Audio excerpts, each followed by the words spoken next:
Hey guys, what's going on? Welcome back to another episode of G&A Podcast. I'm your host, Juvidu, along with Sobroni.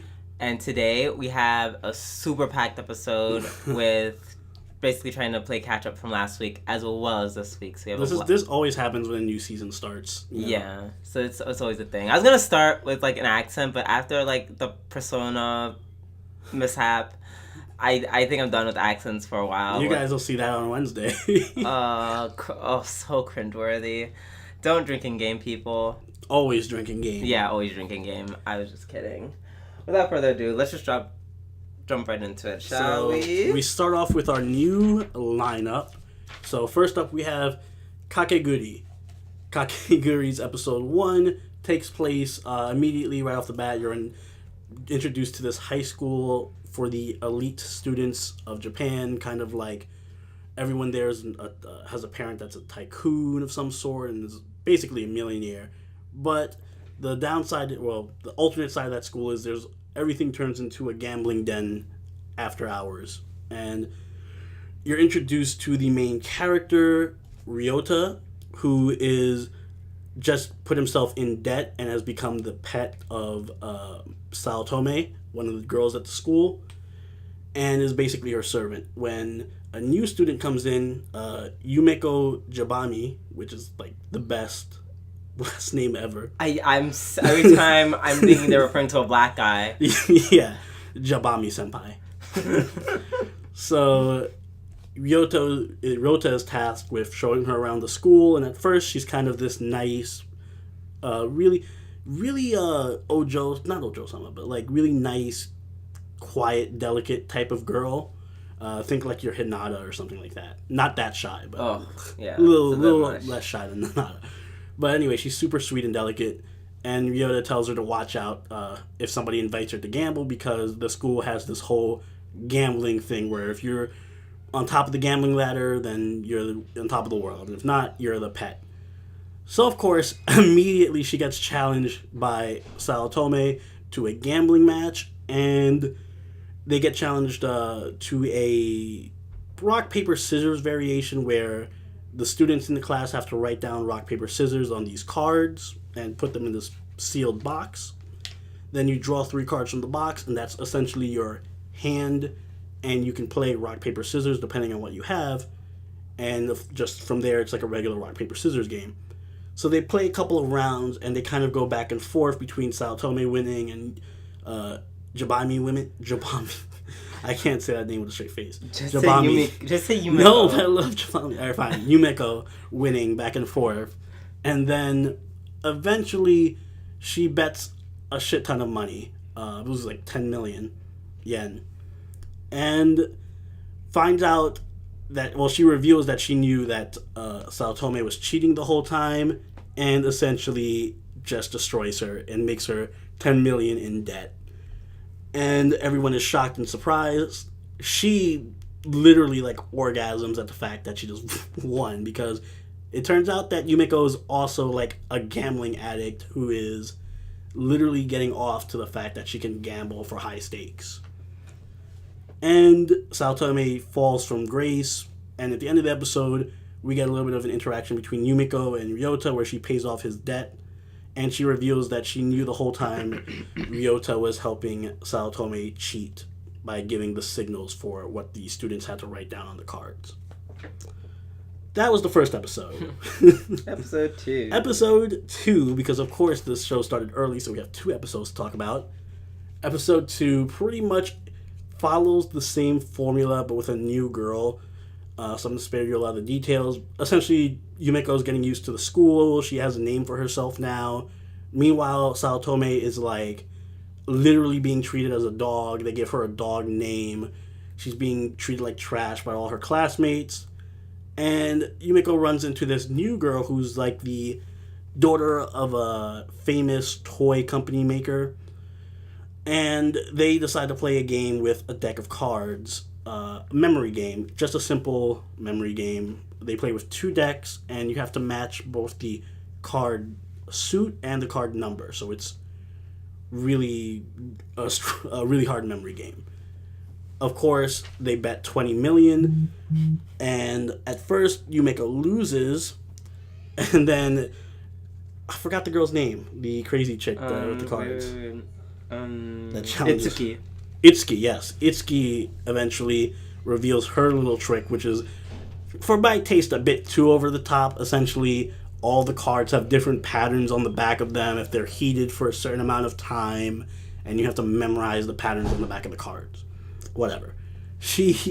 Somehow, Yumeko finds out what the patterns are on the first game, so even though she loses 20 million, she asks Itsuki for a rematch, and Itsuki says she will if Yumeko bets her fingernails, because she has like this super secret fetish that she loves collecting girls' fingernails, because everyone is a sociopath in the show. Literally everyone is a sociopath. So fucking crazy. So she does do that, and of course Yumeko wins. She wins the 20 million that she just lost back, and on her crazy gambling high, she like hyper pressures Itsuki into another match, and so much so that Itsuki just like breaks down crying because she can't handle the pressure. And it kind of ends off with them going to a gambling den, and they see Saotome fighting one of the student council members, and somehow her debt has increased from 10 million to 49 million because she just can't catch a break. So it looks like it sets up the next episode for Yumeko versus one of the student council members. This show is so fucking extreme, and I fucking love it. I live for it. Everyone is so crazy. Like, I remember the time he was like, oh, it'd be fun. Silver was like, oh, it'd be fun if Itsuki was like, you know, just a normal girl. And I'm like, you know, it's not gonna happen. Oh, no, it probably will. Like, she seems so nice. She seems so nice at first. And then she brought the fingernails. I saw that face, and I'm like, Literally every character has like this crazy sociopathic side to them. Except for the main character. The main boy. Saotome is the most normal person, most normal girl on that show right now. And she's, just because she's sadistic. Everyone else is beyond that. Yeah, like this scene where just Yumeko, like, she was like, why just with one fingernail? Let's bet all the fingernails and our toenails too while we're at it. Yumeko's like, I want to bet everything. Literally, she does these like high life or death level. Let's just kill the other person. Loser dies. Yeah, she just goes crazy, and then everyone's like, you're crazy, and she's like, I am, now gamble, and then they're like, nah. I really do like how they make her so like docile normally, but then when gambling comes on, she just like triggers, because it's on one hand it's like extreme because this whole show is fucking extreme, but on the other hand it's like, it's not so extreme that it's unbelievable. Like, you can kind of see her revving herself up to that. It's not like she just jumps to that, yeah. She doesn't just jump from Hinata to fucking Yuno or something like that. There's like a bit of a rev up, and you're like, yeah, exactly. Like, she has those moments where like the docile mask like kind of just cracks, and she just slips for a little bit, and she's like, yes, gambling, and she's like, oh no, I'm back to normal. Yeah, like you see her like bite her lips and stuff, like, oh yeah, gambling. So yeah. I'm telling you, I cannot wait to like the final gambling match versus like her and the student council president. Like, if you guys haven't seen like the picture of like the anime, like what they use as like their main poster or whatnot, at least on any chart, it's literally just like her and the student council person, like they're like almost in like an embrace. You don't even see the guy in the poster. I don't know. He's like right behind Saotome. He's like the smallest. He's obscured. He's very unimportant. That's to why the point where I don't even know the guy. I think that's actually one of my complaints with the show so far, is he's like so irrelevant. I don't know why he's there. Yeah, but more importantly, I just want to see this what's gonna happen between those two. Like, are they just gonna start just tearing their hairs out and just like stabbing themselves? Like, oh, more! I don't win this game before I bleed out and die. Let's go. This is like one of those. I hope it becomes like Saw. This is one of those shows where it's like, it's just so extreme that it's fun to watch. I don't think Like, I'm not going to take it seriously. Yeah. It's not something, it's not like a serious I don't think it's plot. supposed to be taken seriously, no. It's just one of those, like, how extreme can it get? And it just gets so fun. It's like a really fun show. That's what it is. Plus, all the faces are, like, pure gold. You're going to probably see, all the thumbnails are probably just going to be different faces from this show. Like, yeah, they're just, someone just, like, watched fucking Nina from Code Geass make her infamous Nina face, and they're like, alright, why don't we make an anime where everyone just has this face? Yes. Or some variation of it. And as far as the gambling itself goes, I mean, I hope, well, we will see things besides cards, but... Yeah. I like the variations that they do on the games. So. Same. And I also like, well, I hope that not every game that they, or every opponent of Yumiko's isn't a cheater. Like, I hope some of them are just like, we're just betting to bet. Yeah. Or, like, even if they aren't cheaters, like, maybe they have other skills. Like, they're really good at manipulating people, so, like, they make them second-guess themselves. Like, they play mind tricks with them and shit. Yeah. Like, that would be fun. Yeah. I just rather not everyone be cheating. So far, in the first episode, like, both the people, like, cheated. Yeah. But these are, like, small fries, so... I actually think Sao Tome is going to end up being, like, a major character that comes around and, like, becomes friends with them and stuff. Probably, yeah, I see that. Because it looked like in the preview for the next episode that Yumiko steps in to relieve Sao Tome of her debt, so... Yeah. So, let's see. Fun show overall. Mm-hmm. Yeah, please check it out. It's lots of fun. Yes. All right. Speaking of fun shows, Fate Apocrypha. Oh, excuse me. So episode 1 is right off the bat, giant fight between excuse me, the Mage Association. What if you watch this long enough, you can assume it was the Mages Association and just some skeleton monsters that are just skeleton, like just literally just like a mass of skeleton monsters. So that's giant fight just starts. Then it cuts, like, you know, everyone's like fighting, everyone's dying and shit, you know, typical Fate stuff. Skip to two servants fighting of the Saber class. It's weird. It's like, I kind of just want to say who they are, but it's like, I don't want to spoil it at the same time.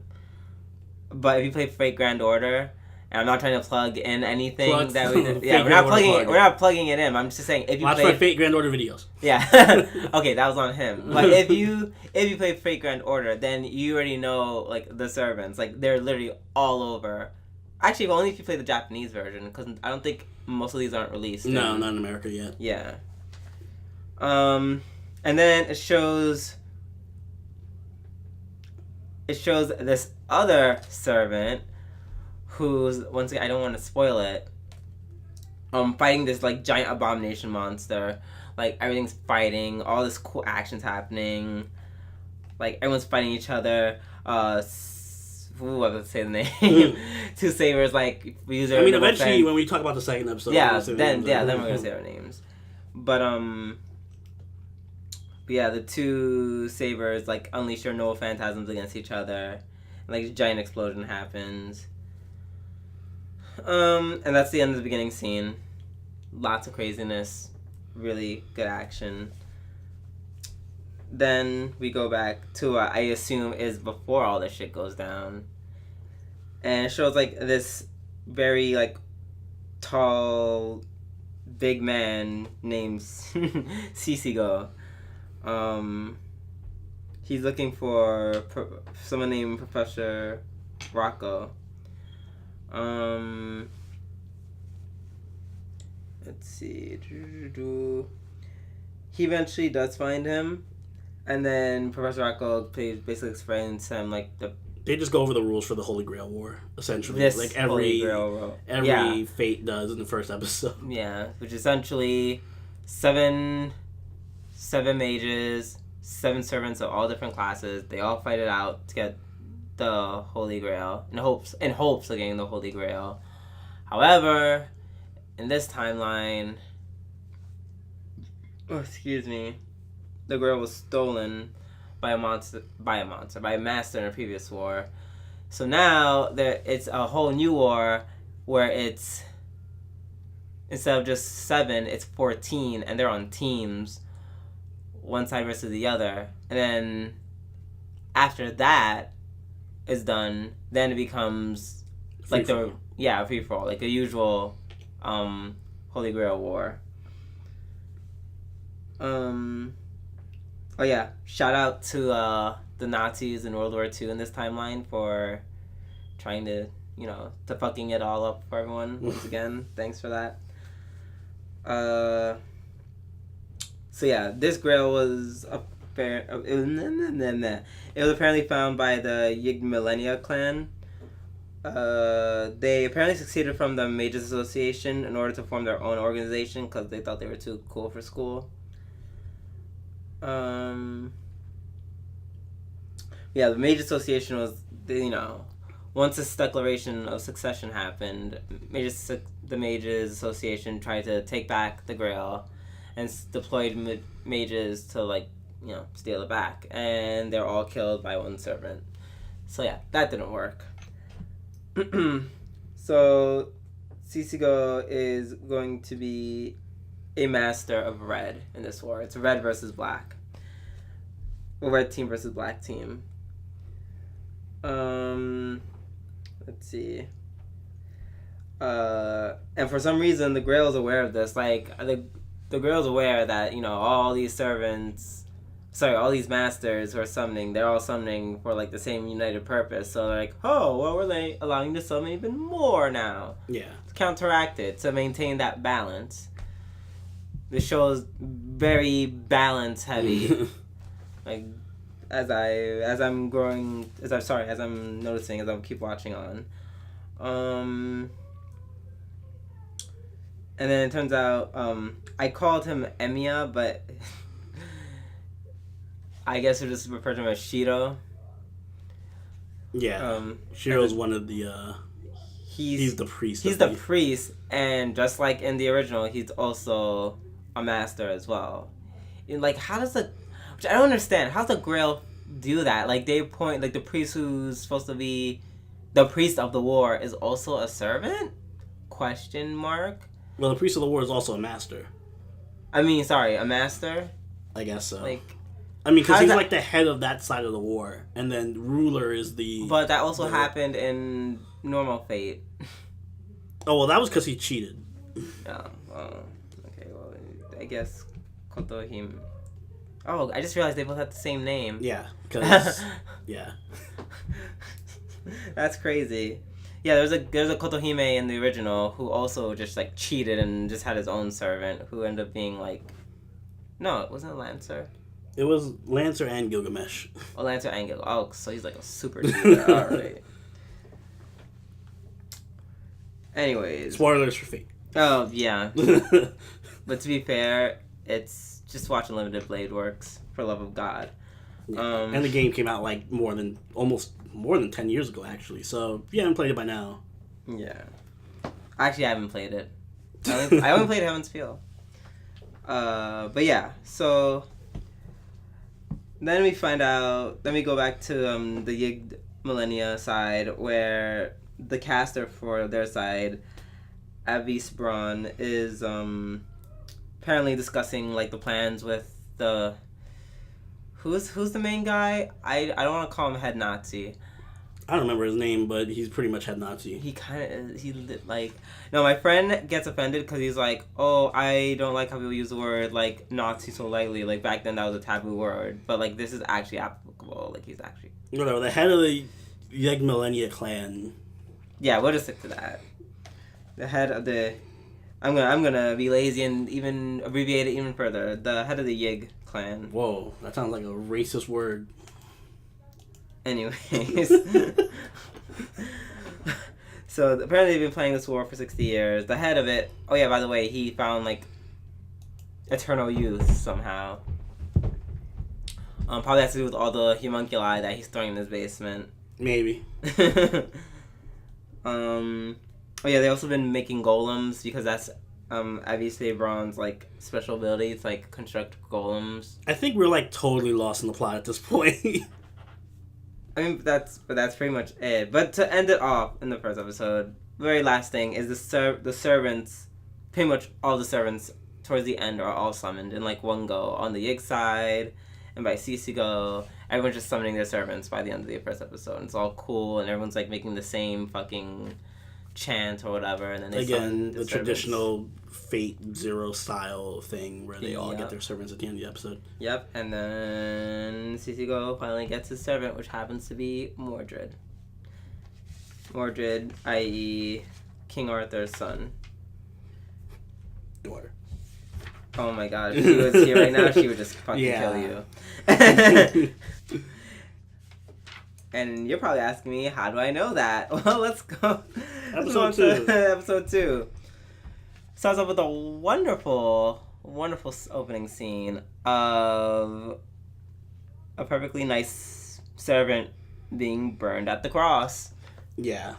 Yep, she's being burned. Let's see. And then apparently it shows that she was summoned by mistake. Quote unquote mistake. She's like, why am I here? ... And then basically everyone just like, basically it's just a general introduction. Yeah, it's like an introduction for all the servants. Yeah, who they are, get a feel of their personalities and whatnot. Let's see. There's Siegfried, who, just as I imagined, wasn't going to have much of a personality. God, he's so like, all right. He's gonna have like he's gonna be all like serious and like be all like, I have a reason of why I do what I do. The servants are pretty much either all like super interesting or they're like boring as shit. Yeah, boring as shit. Yeah, Siegfried unfortunately is the latter. And by all I mean like literally one of them is boring as shit, and the rest of them are all... Yeah. I mean, well, two of them. Chiron is kind of shitty, boring. He's not shitty. Well, he's boring. not we don't shitty. Know him. Like, I feel like he'll be. I feel like he can get better. He rubs me off as really generic-y. Like I am we'll here see. for honor. We'll see as the episode goes on. Fine, go. Obviously I said Mordred, and then there's Frankenstein, who hates being called Frankenstein, prefers Berserker. I guess that's because Frankenstein literally isn't her name. That's the name of her creator. Yeah, I think that's probably why. Yeah, which gets her mad, because she's like, because, you know, in the story, she hates her creator, because the creator kind of just dips. For those who have never read Frankenstein. Stop plugging Frankenstein's novel in here. Yeah, anyways. And then last but not least, the best girl, stuff.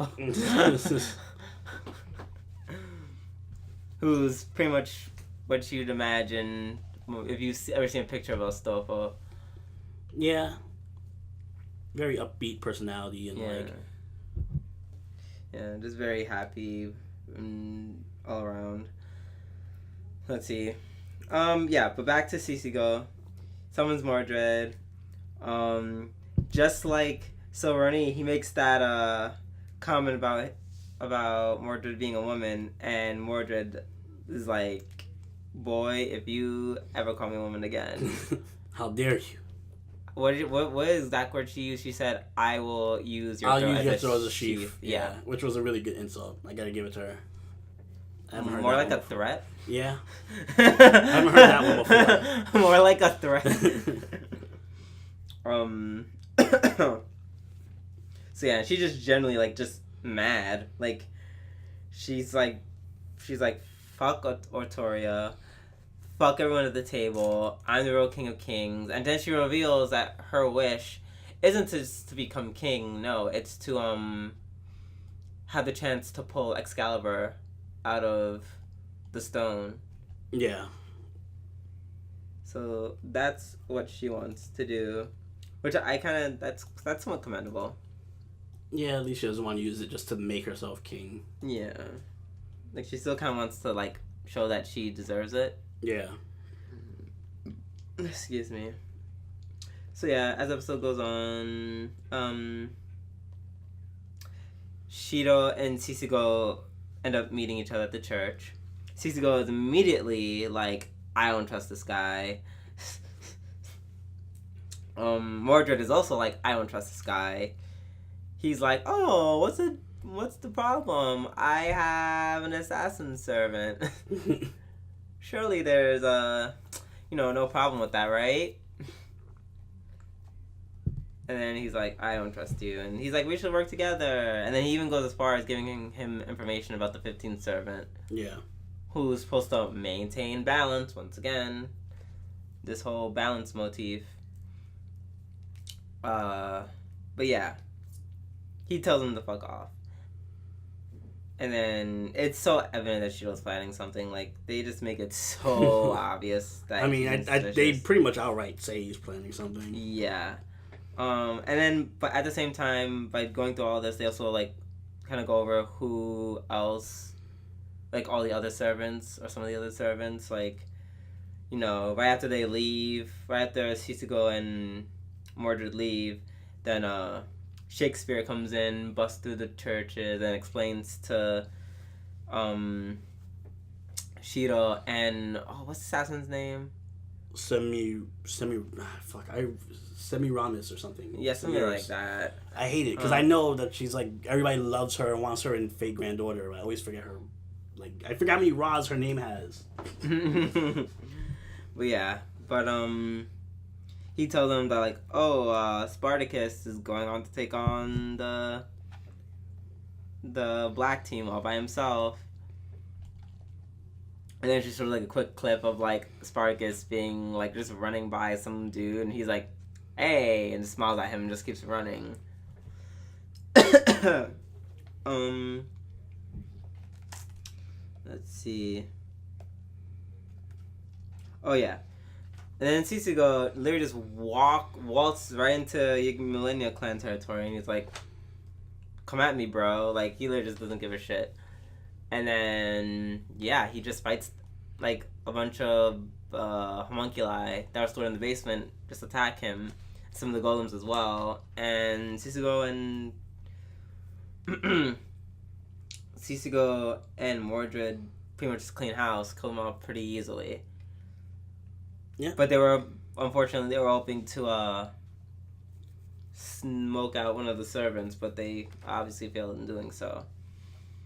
And then the episode ends with Emiya they're literally just rubbing in her face, like, oh, there's a 15th servant to maintain balance. This won't be good for my endgame. Hey, second servant that I'm cool with, kill her, essentially. Did they say her name at some point?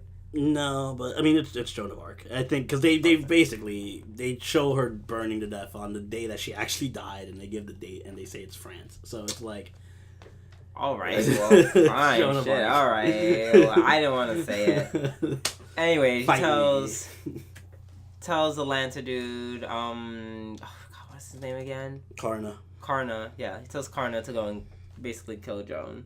So he's definitely looking out for like the end game. Like, in his mind, he's like, okay, after everyone on the black side dies, like, how can I get the grail for myself? I feel like everyone's going to be doing that at some point. So I don't know if it's fair to say, like, Shiro's planning something. I'm like, they're all planning something. Asshole in the black side is with Siegfried is clearly planning something. Wheelchair Girl with Chiron is planning something. Like, very few people aren't planning something. Sisugo isn't planning anything. Sisugo is like, fuck you guys, I'm just gonna do my own thing, and then when it comes time to fight you guys, I'm just gonna kill you. Because he doesn't have to plan anything. He's like... He's a hired help. He's just like, you know what I'm here to do, and I'm just gonna kill you when the time comes, so... Yeah. And it just makes me so sad that, like, that Mordred is so much stronger compared to, like, Artoria in any Fate Stay Night series. Like, Mordred would have easily just blown her to bits. But that's only because shitty characters like Emiya exist in that anime for no reason. I think, to be fair, Mordred just naturally would be stronger than Artoria. Because I think her Noble Phantasm... I know in Fate Grand Order it has bonus damage against Artoria. But I think actually in lore it supposedly has more power when used against Artoria. So... Okay, she's built to beat her father to death. Oh, really? Yeah. Well, I can say the same for Artoria. How'd she die? How do you think she died in the first place? Well, that was before they were servants, so... Alright, well, we'll see. Maybe, hopefully... No, we won't see, because they'll never fight each other. Oh, right, true. They'll never exist in the same plane. Never mind. But, no, I liked it. I think the strength is the servants. A lot of them are really fun. Mm-hmm. A lot of them are sticks in the mud and kind of boring. It's a mixed bag. It depends what direction the show takes. No, I feel like a lot of servants are really, like, just enjoyable. Most of them are enjoyable. I know Siegfried, they're making him boring because they're like, oh, he's plot-driven, so of course you have to make him boring. Siegfried is boring. For now, Chiron is boring. Yeah. And also... Jones, I mean, for a little bit of screen time she had like 2 seconds. Like, what she was like 3 seconds. What she was to be like, Astolfo hi, made the best. I'm so cute. Hi. Yeah. I don't know why I was summoned or anything, but like, oh my god, I'm so cute. Astolfo had like in the first 2 seconds of screen time he made him presence. Because that's Astolfo's thing. We all know, like the internet made Astolfo before Astolfo was Frankenstein. made. You know, we all went crazy making Astolfo being like, you know, the cutest trap ever. Like Frankenstein has like 2 lines that are just like, and she has way more personality than Joan has shown so far. So I'm just saying, clearly some people have more personality and more to give than others. And all the masters, for the most part, I kind of like. I'm not much interested in any of them, except Cicigo. And I guess Shiro, because he's like the main person. But yeah, everyone else is just like, okay. Yeah, they're just very whatever. I just want to watch that, like, fat. He's not even fat. Like, that asshole with Siegfried. He's fat. Okay. Well, now I have permission to say it. I want that fat butt to get totally just sliced in half. Preferably by Siegfried, because that'd be, like, the greatest justice. Yeah. I think one other con I had with the show is just that I don't like how they gave all the servants' names out, like, so quickly. Like, every servant is pretty much named. I think they did that because they honestly were aware that so many people in Japan, like, knew these servants. No, I think I'm pretty sure they did the same thing in the book, too, where it's just like, oh, this is Spartacus, and this is William Shakespeare, and this is... Well, because they don't have to hide it amongst... They don't have to... Yeah, like, again, they don't have to hide it amongst them. So they could, though. They could be like, I'm not telling you... They could, like, lie about it or something. I don't know. But why? Like, that would put them at a disadvantage. Like, they, like... I'd rather, at the end of the day, just, like, at least in in-house fighting, like, when we fight for the Grail, not against the other team, the likelihood of them actually killing me is far less. Because, like, why just kill me? Just kill my servant, and then... If my servant's dead, then I can't fight anymore. So, I don't think they're gonna kill each other. Part of the fun of Fate is like finding out who the servants are. So, but we already knew who they were. So. Well, yeah, but it still would have been fun to watch other people find out who they were. I guess. Anyway, I did really like the action scenes, though. I think the action scenes so far have been like the strongest part. Yeah, easily. Also, Mordred. Mordred's really awesome. Also, Astolfo. Mordred, Astolfo, and Frankenstein are like my top 3. I can't wait for Jack and Atlanta to show up. Oh, right. Jack had like a brief little... You're right, where she was like killing people from Anna. Yeah. Or maybe just killing people. Who knows? Well, when we find out next episode, we'll definitely let you know. Yeah. Alright. Anything else to say about it? Nope, let's move on. Alright, I'm gonna try my best to do this one. Hitori Hajime, my hero. So, to say, this is an interesting narrative perspective, to say the least. Interesting. Very interesting. That's a word for it.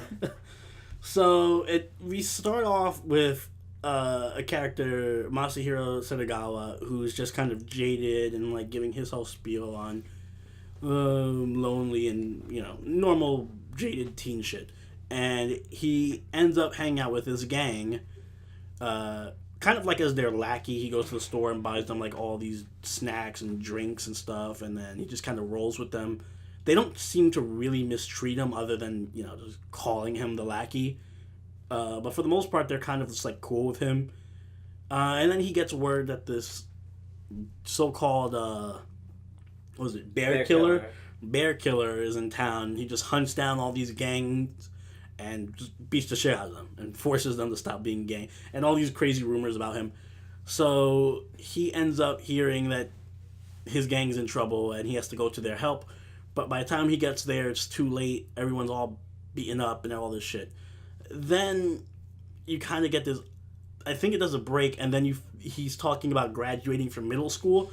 But he doesn't... He has different color hair.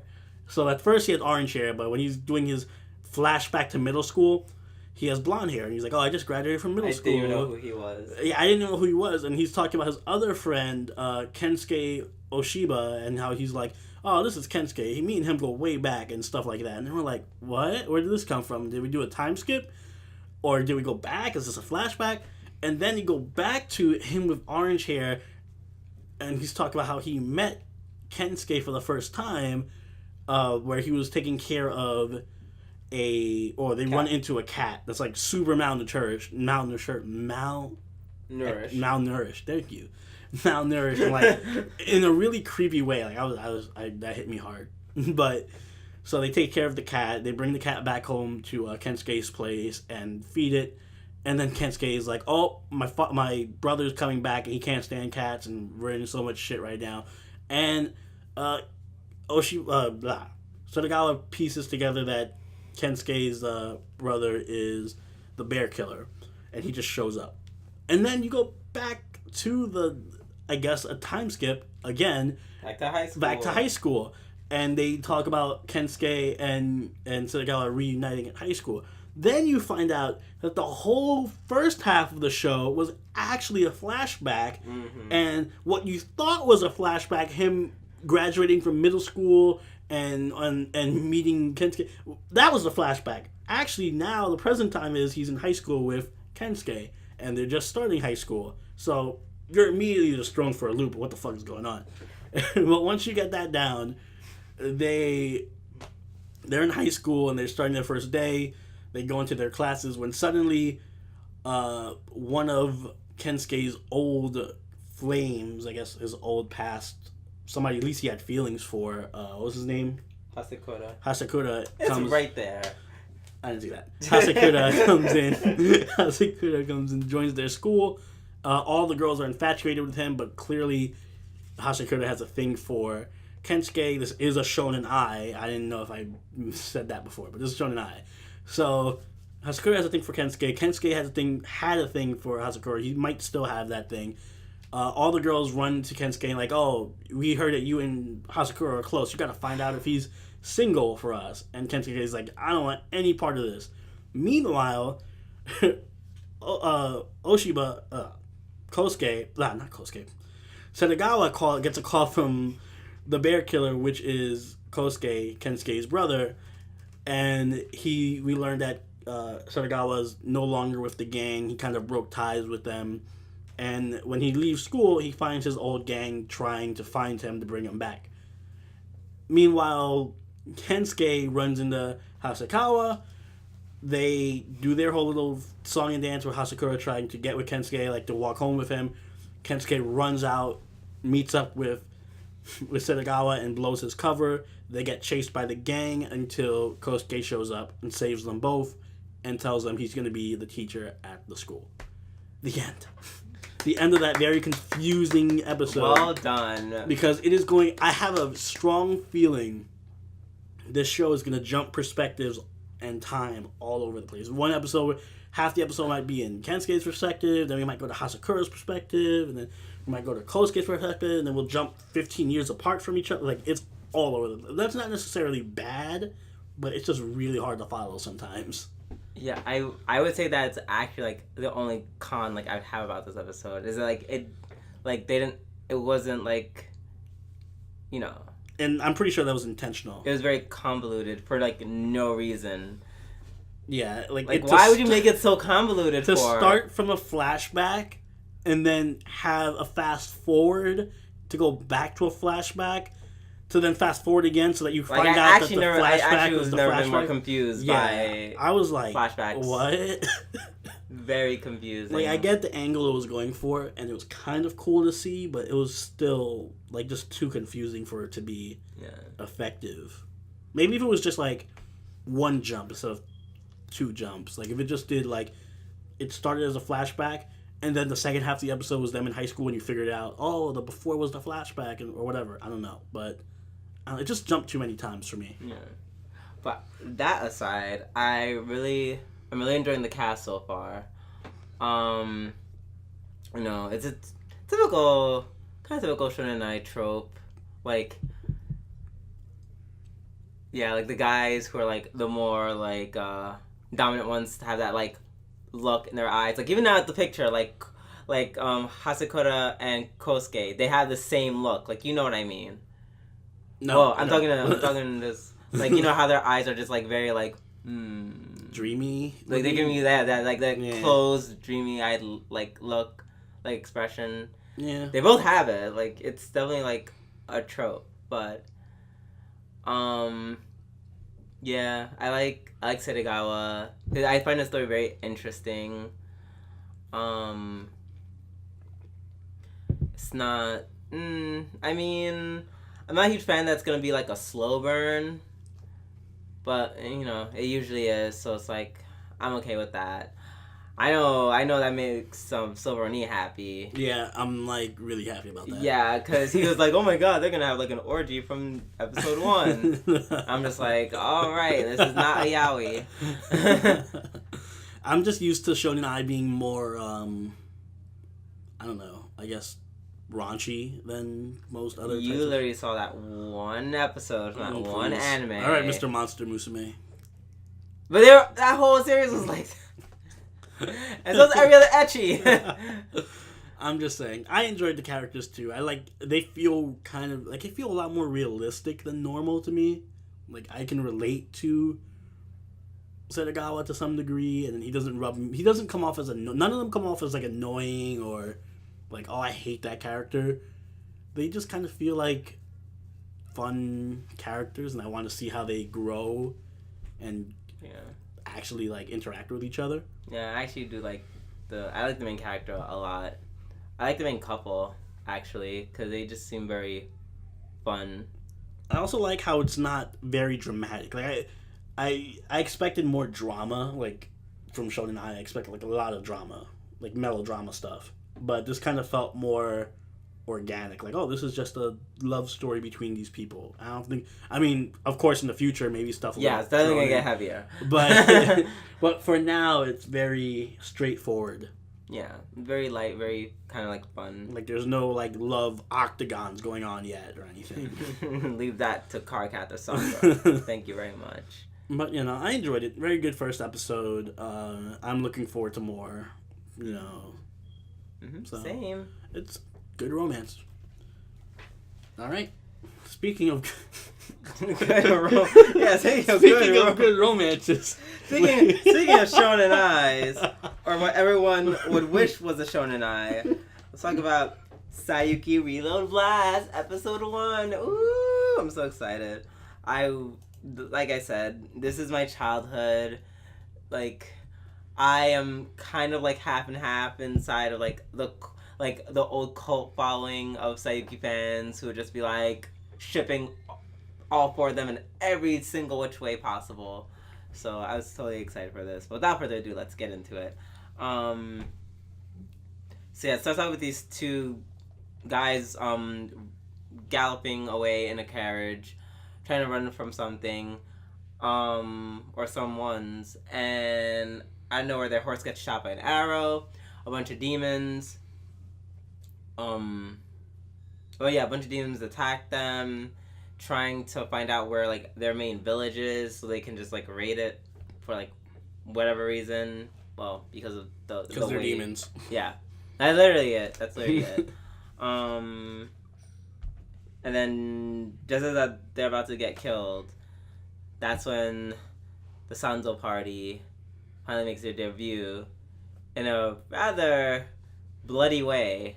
Yeah, actually, I turned to Drew when we were watching this, and I'm like, was Sayuki this bloody before? And I was like, no, this is a little bit more funnier than I remember. It's not like I watched all of it, but I've seen random episode here and there, and I'm like, this kind of feels different from how I remember it. Yeah, it's a little bit more blood this time. Like blood splattering on the like on the screen all the time. Oh yeah, it had like a nice blood splatter effect on my screen. That was nice.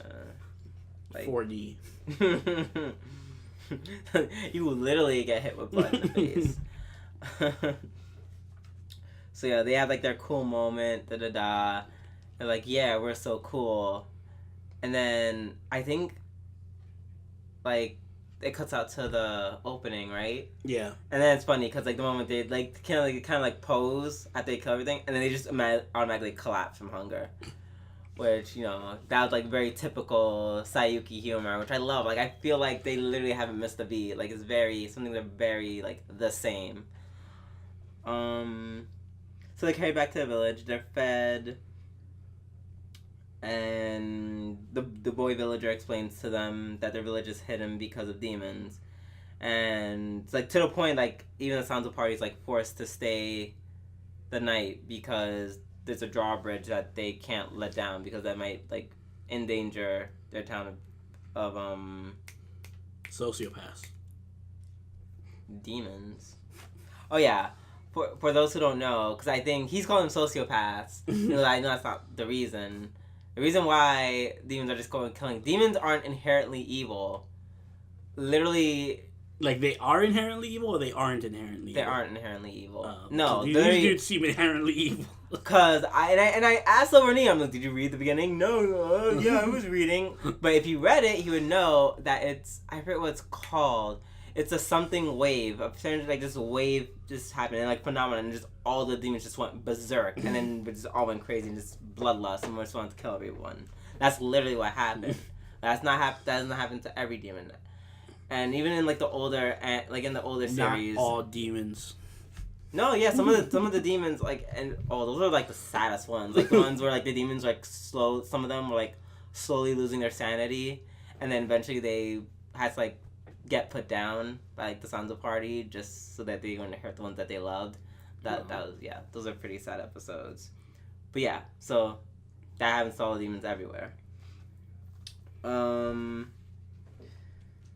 Oh, no, this is wrong notes. Where is it? Okay, here we go. So eventually they take baths in pairs, and when Gojo and Goku are bathing, some girl just, like, sneaks a peek, and they're all like, oh my god, what the fuck? So, basically it's a woman who went mad after, like, her husband died, and all she does is, like, she just sings this one song over and over and over. And everyone's just, like, really mean to her. Like over the top mean to her. Yeah, like, first they were like, oh, stop. Like, would you shut up? Da, da, da, da. Like, she gets And she's slapped. like, alright, yeah, whatever. And then later on, like, some old man just, like, slaps her. Like, shut up. Just because your husband died doesn't mean you can be distraught about it. Yeah, right. And they're like, oh, I'm sorry, but, like, you know, we're still living and your husband's dead, so... Get over it. Thanks. So, yeah, that was unfortunate. The Sanzo party realizes that they traveled really far out west, to the west side of, Shangri-La. Thank you, Shangri-La. So they expect the wave to be even more intense, which will make the demons even more crazy. And then we cut to the woman who did not take kind to being slapped in the face, clearly, as she literally just lowers the drawbridge, singing her song, and walks across, and she's like, yeah, let's keep singing. And then the villager boy wakes up, and he's like, what's going on? He just opens the door and just watches, like, everyone just getting slaughtered by a bunch of demons and running in fear.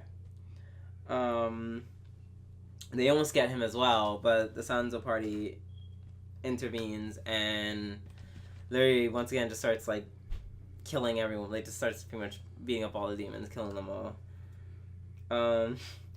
Demons hold the crazy chick hostage, and then like that funny scene where like they say, oh, you won't kill her because you guys are the Sanzo party. I'm pretty sure this little woman die, and then it's like this really funny scene where Goku's like, oh, Yep, there it is. Once again, we're in this position where someone's holding a woman hostage and they assume we won't do anything because, we're the Sansa party and he's a priest. It's for people who haven't watched it, they wouldn't get like it. Everyone. Yeah, which is everyone. They probably wouldn't find it funny. But people who have watched it, that joke was hysterical because there's so much truth to that. That literally happens all the time where someone gets held captured and they're all like, "Oh, you won't attack your Sansa party," and the thing about Sansa is he kind of doesn't give a fuck about anything. So, so basically, they try running away.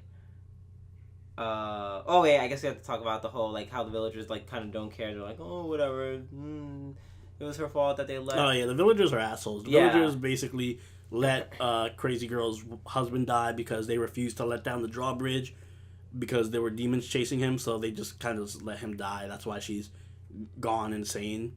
And yeah, the villagers are just generally assholes. They're really afraid for their lives. Yeah, it's basically like if the Cold War was just centered in one village. Yeah. But then the village boy was like, hey, aren't you guys somewhat ashamed? She's singing our village song that we used to sing when we had festivals, the festival song. And she's she's still singing it even though her husband's died and she's wrought with grief and yada yada yada. It's kind of like The Sound of Music. Drew's just giving me this crazy person look. I'm I had to digest what he said. Let's literally listen to The Sound of Music for a split second. Listen to what she said, and then I look at him just no. Well, isn't The Sound of Music about teaching people to have a song in their heart even during hard times and stuff?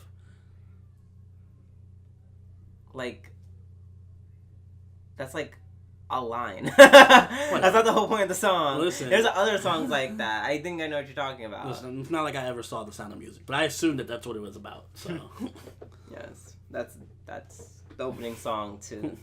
So I'm not totally off base. Shout out to Julie Andrews. Anyways. So yeah, the villagers are like, no, Sansa party, go save her, please. We realize that we've been a bunch of assholes. And then he's like, okay, and then Gojo just slaughters them. And then there's two more demons who almost make it out, but then in a really cool Mission Impossible stunt, the Sansa party essentially flattens them with their jeep. And they keep going along their way.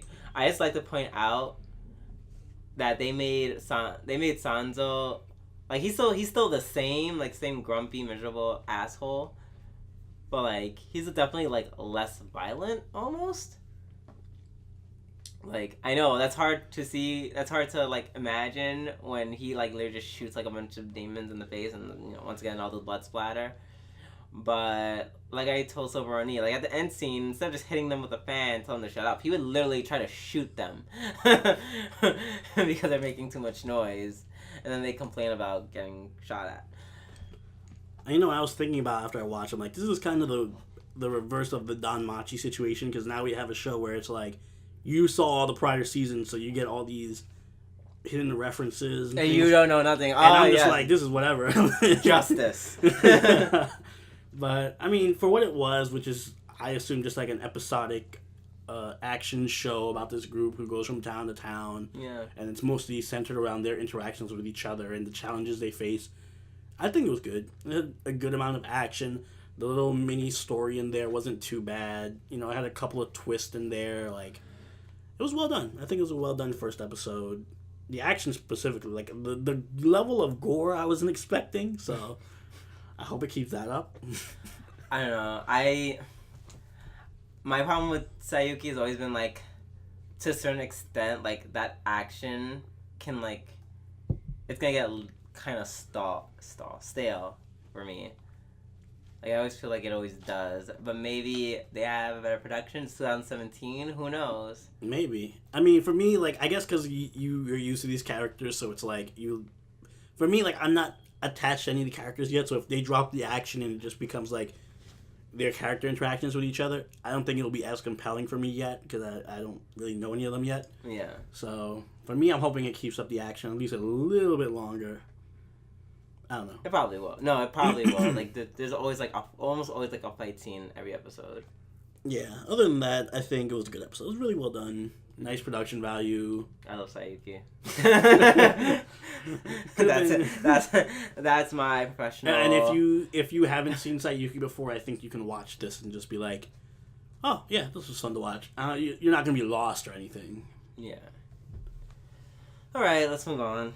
Yep. Next up, we have Centaur's Life, or Centaur no Nayami. Going from a show that I had to talk about, like Hichorijime, where I had no idea where to start, this show is extraordinarily straightforward. I wouldn't say straightforward because there is a bit I want to talk about, but as far as the plot itself goes, like nothing really happened. It's one of these cute girls doing cute things shows where it's the first half of the episode they were putting on a school play with the main girl Hime, which is the centaur, is the princess in the play, and Nozomi, who's like her friend, is like a devil girl, is the prince. They accidentally kiss each other during rehearsal because one of her asshole classmates wrote that in the script, and the whole school is just a buzz about it. Eventually they put on the play, and Hime destroys the set because she's a fat horse. I mean, she is a centaur and she weighs a lot. She's just a horse. Can you just call her a horse? God. So she ends up breaking the set and saving Nozomi since they fall off from this makeshift tower. And Nozomi gives her like a little peck on the cheek as a thank you. And there's a little funny bit of like seizure animation going on after that. Oh my God. Like, I don't. But anyway, I literally told someone to like replay it like two. Yeah, we replayed it like 2 or 3 times because it was so weird. But yeah, so that goes off without a hitch. There's another one of her friends, Kyoko, who's like a ram, and she's kind of the straight man of the group, where she like gives this running commentary on what's going on, and kind of acts as like the most standard person, like the least out there person.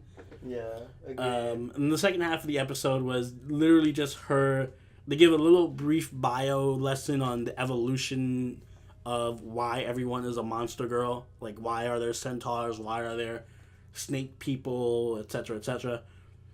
So they really fleshed out the lore of this world. Mm-hmm. Which is good. I like that they did that first episode. Yeah, they did like a real lesson on it. Then, while they're giving the lesson and they go into this little morality thing about like, well, that's why everyone here is equal and yada yada yada. And then you just see like these 2 shadowy figures looking into the classroom wearing like cop outfits, like Secret Service type things. Yeah, and you can't, and like their eyes are gone, and like wearing these like it's really like creepy like smiles. It legitimately was a creepy shot, and you just see them looking at the class like, yeah, with a smile, like yeah, that's you teach that, teach shit. them that shit, yeah. Yeah, I'm sorry, no one like one of them pull on their pants at some point, just start stroking it. So then the rest of that half of the episode was they're all doing a marathon. Kyoko can't keep up with them. Hime has no problem because she's a horse, so she can run really fast. She almost gets hit by a car because she runs so fast. She doesn't look both ways. And then it was like nothing really happened. It was literally just them walking a marathon. And at the end of it, they just finished the marathon. And they were just chatting all the way through about how fast Hime is and what they're doing tomorrow and all this other random shit. But I think the most important part of that whole scene was another little tidbit where Nozomi tells Kyoko, why don't you just ride on Hime since she's a horse? And then Kyoko's like, no, I'll be arrested. That's a discrimination hate crime. And then she goes into this whole thing about how, like, you know, if you ride on a centaur's back, they'll take you to jail immediately. Based on the history. Based on history of slavery that centaurs had to endure. because they were, chained up, enslaved, and used as horses. So it's like this really weird, dark thing that they just inserted into this otherwise lighthearted show that's just about cute girls doing cute things. It'd be like if you were watching K-On! And then suddenly Yui went off on a tangent about how, like, the Holocaust can't... Like it's just random. So, to me, that makes me think that this show is more than meets the eye. Like, I have a feeling it's going to get darker soon. I wouldn't say darker. I would say more, like... I feel like it'll be, like, politically charged. Maybe, because it looks like they're living in like some kind of totalitarian system based on them having like this state-sponsored message that the cops have to sit in for to listen to make sure the teacher got it right, and this whole dark thing about you can't ride centaurs because that's a hate crime and you'll be arrested and shit. So, I don't know, maybe either like a very strong political thing or like maybe it might go down a slightly... It's not normal. I'm just going to give it that. It has room to be potentially interesting and not your typical just straightforward cute girls doing cute things. I think they put a lot of subtext in there. Yeah, my favorite girl is definitely Snake Girl. The Snake Girl who didn't appear in this episode. She appeared. She had a cameo. It was literally just a girl with like the bottom half of a human, so she has the human legs, but then from the torso up, she's just a snake. And a snake tail. And it's like just a straight up snake and a snake tail. And I love it. I'm looking for it. I'm here for it. Can't wait till she gets her own episode. But other than that, I mean, it was an alright episode. Mm-hmm. It wasn't bad. Just for now, a nice, wholesome, calming, cute girls doing cute things show. Slice of life. Mm-hmm. Alright. Let's move on to Hero. All right, you're doing Hero Academia. Mm-hmm. We switched spots now. Yeah, finally. Does that mean you're doing That means I do Next to the Trap. Oh no, I was gonna make a joke. Like, does that mean you're doing Attack on Titan? Maybe when season 3 comes out. Jokes. So yeah, Boku no Hero, episode 14. So basically, it starts with Midoriya trying to talk with Gran Torino. I just call him Old Man Torino. I thought you were gonna call him Gran Turismo. No, I tried. I really had to struggle with the name. Yeah, he's struggling to talk with Torino, and apparently the old man is kind of like senile-ish. He keeps like literally like first minute was hysterical because he's just like that was like the best opening part of this. Yeah, he was just like, who are you? And he's like, dude, and he gets all serious, and then he's like, oh, can you really like, he starts getting that like old like wisdom talk of like how he raised or how he trained All Might and how he can get with him he can learn how to use One for All. And after all that, Midoriya's like, oh my god, I have hope, and then he's like, who are you? So that was a very... Who are you? Yeah, that was a very funny scene. Excuse me.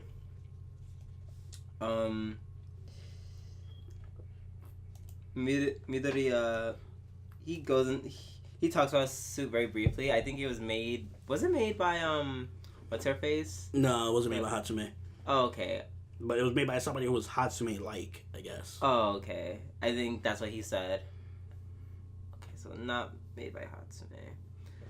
But yeah, but he doesn't know how to use it exactly. And then, but he puts it on anyways. Torino challenges him to a fight and easily subdues him. Excuse me. And then he encourages him. He's like, okay, well, I'm going out to eat or going out to get some food. Like, think about your powers. Like, think about it and stop, being, like, he basically told him he's not pushing himself to his max potential because he's, like, being held back by, like, his feelings for All Might. Like, admiration. I think he's like, his bottom line was like, you think too highly of these powers, like. Yeah. Like, stop thinking about All Might when you think about these powers, because like they're yours now. So yeah, and then it cuts to like everyone else basically meeting like their heroes, instructors. Yeah, their heroes that they're in their internships. I like who Bakugo gets paired with, cause Bakugo kind of tried like the jeans guy. I just call him jeans guy. I'll call him Levi. But yeah, the jeans guy is just like, I'm here to look in the shape because like, you kind of have a shitty attitude. I'm trying to make you a proper hero, and he's like, what the fuck? And then jean guy is just like, no. Immediately just restrains him. I'm actually looking forward to seeing how that interaction goes with him. Yeah, and he's like, no, I'm gonna make you into a proper hero, bitch. So that was really cool. Gunhead is paired with Uraka, and it was so funny because he was just talking about like, you know, things that she should expect, you know, while they're on duty, and all she can think is like, oh my god, the way he talks is kind of cute. And I'm like, okay. I think it's because he had like a gun head and he had like this little kind of voice, like sweet voice. Yeah, it was very nice, like calming. Yeah. Very well. He's very well spoken considering like a name Gunhead. I forget who Ilya is paired with specifically. You keep calling him Ilya. Ilya. Iya. Get off this Fate Grand Order thing. Is it Iya? Ida. Sorry. Ida is, I forget who he. I don't think it matters. He just went to that city. Yeah, he's really just like, all right, I'm ready to kill this guy. The guy's talking to him. He's like, I don't care. I just want to fight this dude and kill him. I want to fight Stain, which I still don't understand. I'm like, you know, this guy killed your brother, who's a better hero than you, so you're obviously gonna get killed by this guy. But that's whatever. Meanwhile, speaking of Stain meets up with the League of Villains. Yeah, the League of Villains. I forget their specific names are. Yeah, the main dude and the guy who's literally made of like Shadow, yeah. And then Stain is like, and then basically the head guy who, so I call him the head guy because he literally has like a hand on his head. But yeah, he's like, kill all these people for me, kill All Might, and then kill these kids too. And then Stain is like, no, these are dumb reasons to kill these heroes. Like, this pisses me off. So they're about to fight, and apparently the guy who's grooming him is like, yeah, sure, let it happen. He needs this. Let's see. So yeah, at night Midoriya is trying to like practice his powers by wall jumping, and he tries doing this all night and like just fails abysmally. And essentially through like all these like weird analogies that Torino just brings up, like just out of nowhere, just out of random circumstances. What's the word? The circumstance. Coincidence.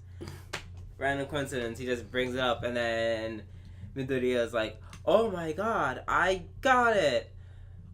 Which apparently was that he was using all the One for All as just like an actual ability, like just to use at one point. But now he's like, "How about conditioning myself to use it around my whole body?" Now, like a lower output. Exactly, in order to control it. So, you know, he takes his first huge step into learning how to like control his powers, which is cool. I think next episode they're gonna like, you know, he's actually going to be like truly learning how to do that. And I think that's gonna bring him to like the next level. And then I also can't wait to see the Stain versus like that other guy from the League of Villains. Yeah. I also liked how they showed all the interactions between all the various students and their instructors. Like, they had Momo going to the other woman. They had the grape guy with Mount Lady, and he was just there cleaning her house. Oh, yeah. They had, I don't know, like, everybody. I think they went through everybody. But it was fun. Pause. Yeah, let's talk about how Todoroki is paired with his dad. Oh, yeah, Todoroki's paired with his dad. I'm not going to go down the same path as you did. But I just chose you as my internship. I wonder if he actually had a choice. He probably did. I think he just went there to, like, prove to his dad, like, I don't have to be like you and whatever. So there's a lot of interesting things. I want to see, obviously, how Midoriya's internship goes. I want to see how Todoroki's internship goes, but I especially want to see how Bakugo's internship goes, because if he comes back and he's kind of more level-headed, that'd be cool. Yeah, we'll see. I just don't want to see Ida get killed. Ida's gonna get destroyed. I can't wait to see that. Not so much. I like him. Me too. And I don't want to watch him succumb to the darkness and get all Sasuke-like, because, you know, at least Sasuke I don't think he's that type of person. At least Sasuke had the Sharingan. What does this guy have? He's just rockets on his legs. Gran Turismo also had Gran Turismo. God damn it. Gran Torino also has an interesting power. He just jump jets. Like, he has jump jets in his shoes, which isn't really like a power so much. I don't know if it's, I don't know. He just jumps high. He can jump around a lot. Yeah, like, I think it, like, propels, like, air from his feet. I mean, that is a power. It's a power, but he's more powerful than his actual power would let him appear. Like, he looks like he's actually physically strong, and he's fast, and all this other stuff. Yeah, so I'm definitely looking forward to that, to next episode. It's always a good episode with freaking, I almost forgot the name, Hero no Academia. Yeah, it's always good. I also like the new opening and ending songs. Yeah, those are good as well. Alright, so let's wrap it up with our final show of today, which is the short Netsuzo Trap, which, even though it was a short, it, like, wasted no time. It was like, alright, we only have 10 minutes to work with, so let's get right into this shit. Because the first opening scene is just them at a karaoke bar. It's Yuma, Hotaru, and their boyfriends Fujiwara and Takeda. And while Fujiwara and Takeda are singing at the karaoke bar, Hotaru is just putting the moves on Yuma. She's feeling up her legs, reaching into her thigh. Yuma's having none of that, so she, like, jumps up and is like, I gotta go to the bathroom. So she runs to the bathroom. Hotaru just follows her and basically assaults her, just, like, locks her in one of the stalls and is, like, undressing her and stuff. For practice purposes, of course. Unquote. Because, yeah. So, eventually they leave the bar, and Takeda and Yuma split off. They're gonna go on their own, just have some alone time, and Hotaru cheers them on. And they end up kissing. Yuma and Takeda end up just having, like, a quick kiss, and Yuma's all excited about it, so she goes home and tells Hotaru about it. They meet on the veranda because apparently they're just neighbors, so they have, like, meeting verandas. And Yuma's kind of just going on about it, so Hotaru's like, oh, was it a French kiss? What was it? And she's like, no, just a regular kiss. And Hotaru's like, oh, well, you have something on your cheek. And then leans in and, like, French kisses her. Meanwhile, Yuma's mom just comes in and just sees her on the balcony freaking out. And is like, oh, well, just leaving your clothes here, bye. And Hotaru kind of ends the episode by saying, like, oh, see, I was the first one to give you your first real kiss. I'm going to take all your other first times. And she, like, a real kind of stalkerish, rapey vibe to her. And then Yuma's just kind of shocked and is like, oh my god, what is happening? But it did feel better than when I kissed Takeda. So she's having these kind of mixed feelings about who she likes. And that was the end of the episode. It was a real quick, short episode, but it did a lot with the time it had. Especially, it came off as I'm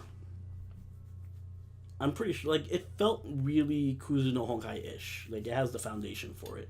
Yeah, like, I was just like, I was like, damn, that guy from School Days has nothing on Hotaru. Like, gosh, she's so fucking smooth. I read a bit of the manga before we watched this, and it kind of pretty much follows the manga page for page. So I haven't read too much of the manga, so I don't know what's going to happen like 3 or 4 episodes from now, but if it does keep following it, it's going to get pretty melodramatic really quick, and I'm loving every second of it. Yeah, I do love it. I just want to point out that, like, I always had this thing in my head, like, how yaoi sometimes was, like, a little bit rapey, too. Like the top would just pin the bottom down, and he's like, no, what are you doing? I don't like this, like... And I'm like, I'm kind of getting those same feelings. Oh, true. Except... very rapey vibes around her. Like, she... Yeah, like, Hotaru's a little... No, Hotaru's definitely, like, past any, yaoi I've seen. She like, is straight she is up literally just, like, a sexual assaulter. Yeah. I don't think there's any other way around it. Yeah, for viewing purposes, to enjoy it, it's good. Please do not try and, like, emulate her actions. Do not follow Hotaru's example. It is not a good one. It does not lead to healthy relationships. It probably just lands you in jail.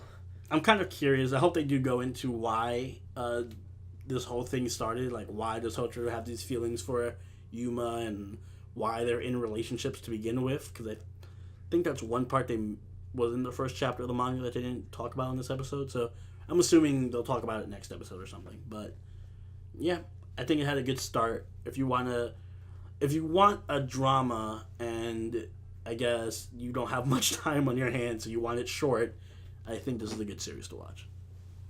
Yeah, it was super cool. I really like it. Although Fujiwara, which is Hotaru's boyfriend, yeah, he knows something's up. He 100% knows something's up. Fujiwara is like the smarter of the two boyfriends, because Takeda is like... Well, Takeda just started dating Yuma. So yeah, but he kind of... Like, he strikes me as oblivious, like, oh, yeah, this is great. Fujiwara's like, oh no, like, I don't trust this bitch from the start.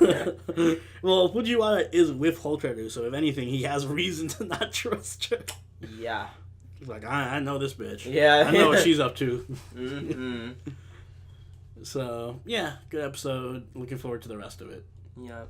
And I think that about does it for our first week and a half, 2 weeks of the new season. Some stuff is still coming out. We have Hajimete no Gal, which we'll talk about next week. What was your episode of the week? Oh, right, episode of the week. Definitely mine was Kakegurui. Kakegurui. You know, I think I'm just gonna go with Fate Apocrypha season 2 or episode 2, because I just love Mordred. And introduce. I think it did a good job of introducing all the servants.